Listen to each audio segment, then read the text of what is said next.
Bonjour à toi et bienvenue dans cette vidéo dans laquelle on va parler français.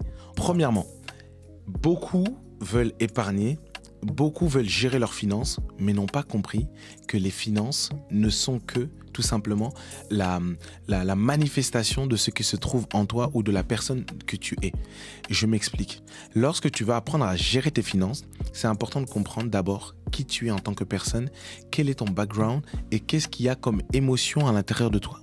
La première raison qui nous empêche généralement d'épargner, c'est la loi des correspondances. La loi des correspondances ou encore la loi de l'attraction, c'est que tout simplement, tu attires ce qui se trouve en toi. Tu attires ce que tes pensées reflètent, tu attires ce que tes émotions reflètent.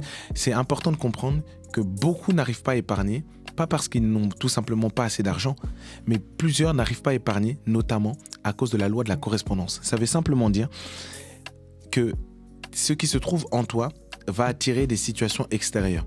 Lorsque tu as une mentalité de manque ou encore une mentalité de pauvreté, tu vas finir par attirer à toi dans la vie tout simplement ce qu'il y a à l'intérieur de toi. Je m'explique.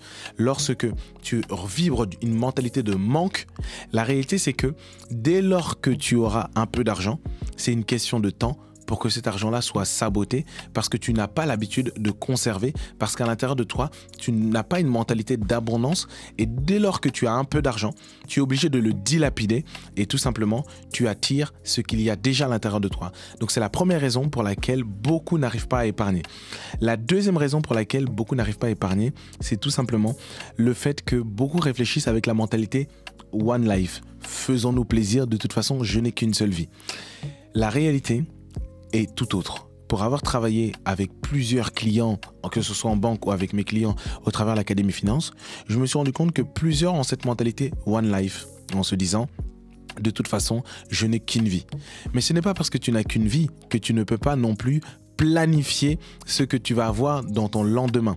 Parce que si tu te dis aujourd'hui, j'aimerais pouvoir tout simplement vivre comme je le veux, ça c'est une mentalité qui va, le jour où tu vas te retrouver dans une situation vraiment compliquée, tu vas te rendre compte que cette mentalité One Life n'était pas vraiment durable. La Bible le dit dans Proverbe 21, verset 17. La personne qui aime les plaisirs sera toujours pauvre. Celui qui aime bien boire et manger ne deviendra jamais riche. Donc c'est important de comprendre que la personne qui aime les plaisirs ne sera jamais riche. Moi je te conseille, décide de pouvoir planifier comme si tu vivrais toujours. Parce que si tu ne le fais pas, cette mentalité de plaisir-là, beaucoup l'ont aussi parce qu'ils se disent que je peux me permettre de vivre comme je le veux, de toute façon je n'ai qu'une seule vie.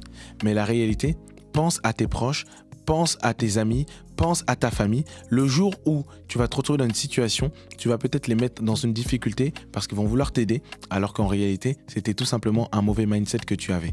Troisième raison pour laquelle tu n'arrives pas à épargner, c'est tout simplement le fait que tu ne saches pas dire non à la pression sociale.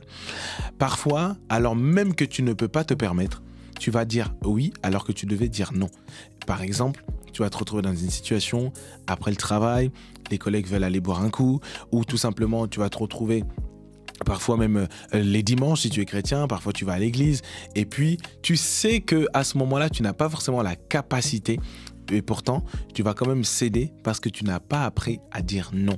Alors qu'en réalité, plusieurs d'entre nous n'ont pas la possibilité d'aller piocher pour pouvoir aller faire une activité.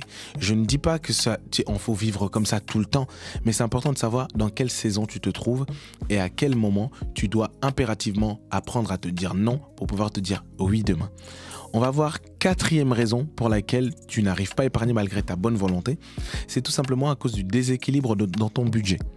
Beaucoup ont la volonté d'épargner, mais à un moment donné, quand tu as 70% de charges fixes, malgré ta bonne volonté, il te sera impossible de pouvoir réussir à épargner.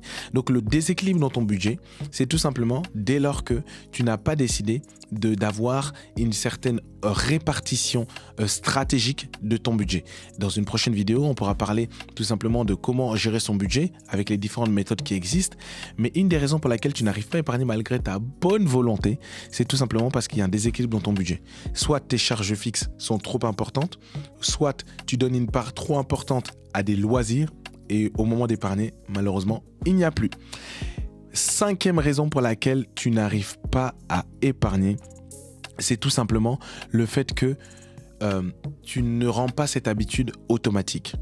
Le fait que tu ne rendes pas cette habitude automatique, tu comptes tous les mois sur ta motivation, tu comptes tous les mois sur le fait que ce mois-ci, je vais faire en sorte de pouvoir épargner si Dieu le veut.